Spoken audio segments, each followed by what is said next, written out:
What is up guys, it's Solheim here, back with another Wrath of the Lich King Classic video.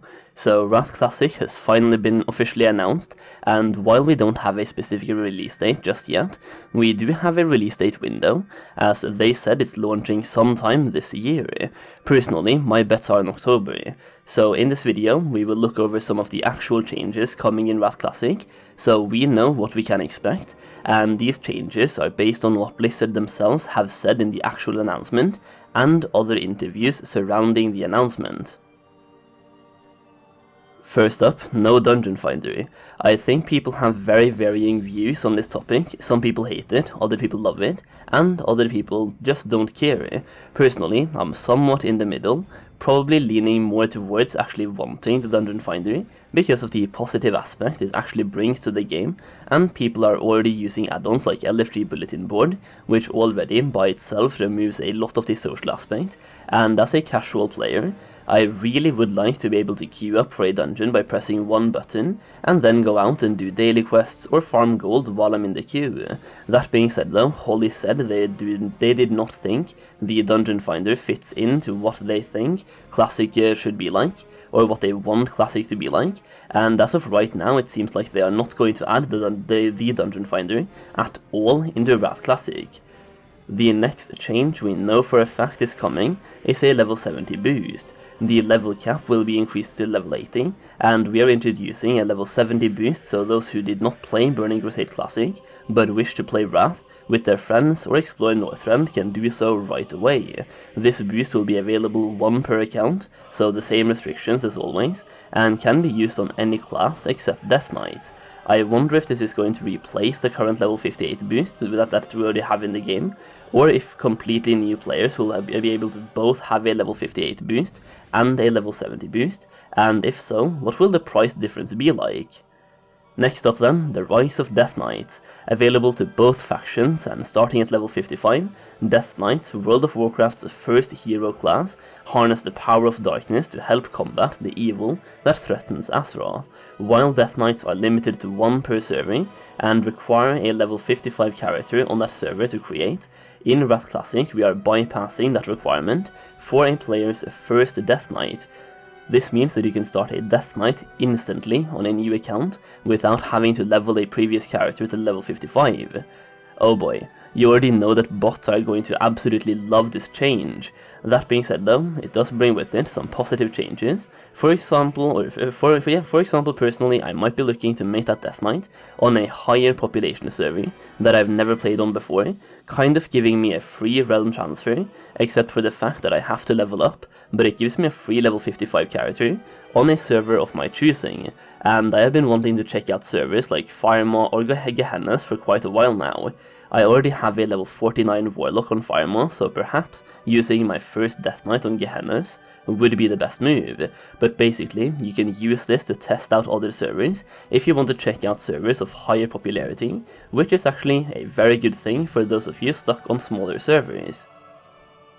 Also, in a recent interview with IGN where Birmingham talked about some of the things the Classic WoW team is looking at, it was mentioned that they are looking at some adjustments to the raiding and lockout systems, so players don't feel obligated to run 4 versions of the same raid per week to optimize their character. While this specific change also means less potential loot, it also means less mandatory or semi-mandatory raid hours, and I think it would be a lot more simple to just have one 10-man lockout and one 25-man lockout, so if they are looking to make some adjustments to that, that is probably the one that they are going to go with. It was also mentioned very quickly that the every man for himself human racial will be called Will to Survive, as it is in the current version of WoW, and the Barbershop will cost in-game gold instead of real money, and it will also allow you to change the look of your character, and even the gender of your character, so you can now swap genders for in-game currency. Now then, let's talk a little bit about the Burning Crusade as well. Another shift that Classic players might want to take note of is how Blizzard is handling the transition from Burning Crusade to Lich King. When Burning Crusade was first announced, Blizzard allowed players to choose whether they wanted to stay in the OG World of Warcraft Classic, aka Classic Era, or move to Burning Crusade, while those who opted to stay in the OG version can still remain there.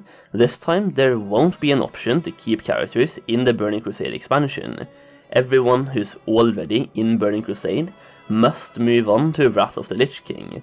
Kind of an interesting decision there in my opinion, not even giving people the option or a choice, but to be honest here, they kind of already hinted towards this back in the transition to TBC. You could stay in Classic Era or move on to Progression servers. They specifically called them Progression servers, which they did for a reason, as these servers are supposed to progress forwards in terms of expansions. The question here is, what will they do after Wrath? Will they move on to Cataclysm without even giving us an option to stay in Wrath as well? Time will tell.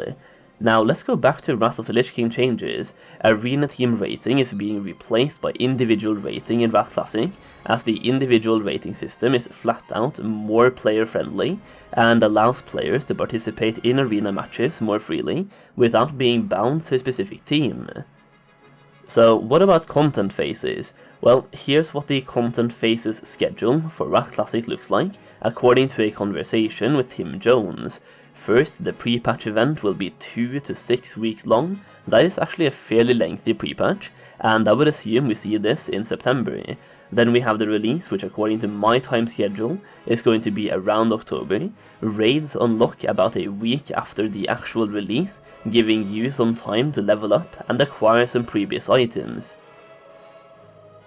Phase 1 will consist of Naxxramas, the Eye of Eternity, and Obsidian Sanctum. Phase 2 will consist of Ulduar. Phase 3 will consist of Trial of the Grand Crusader and the Argent Tournament. Phase 4 is Ix Crown Citadel, and while it's not included in this post, I think it's quite obvious that Phase 5 will be Ruby Sanctum.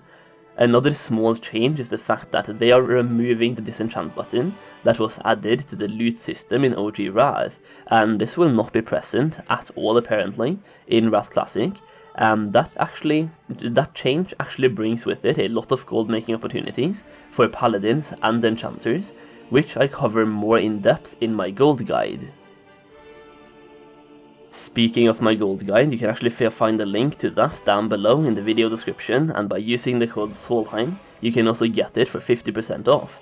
This is a guide I've made specifically for Wrath Classic, containing all of my personal secret gold making information, vendor flips, item flips, investments, crafting for gold, and the best Wrath gold farms. You name it, it's probably in there. So if you're looking to maximize your gold making opportunities in Wrath, make sure you check out that guide. Once again, the link is down below.